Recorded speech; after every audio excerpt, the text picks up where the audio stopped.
First thing, make sure you're wearing all the correct PPE, including eye and ear protection. Then, we need to check the nozzle for any blockages. Place the machine into start position, which means the fuel tank is resting on the ground, making sure no one is within 5 meter radius in front of the nozzle.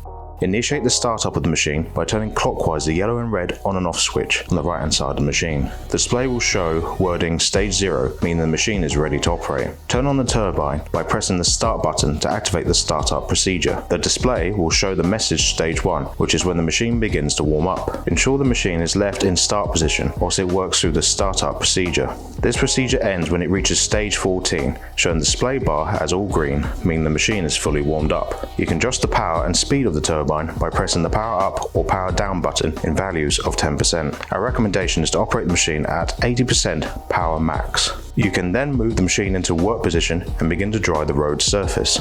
To cool down and shut off the machine, reduce the power to minimum by pressing the power down button, then press the stop button. The display will show the message stage 40, which is when the machine begins to cool down. When the display shows the message stage 0, the cooling down of the machine is complete. Caution should be taken to ensure nobody comes in contact with the nozzle immediately after use, as it will be hot.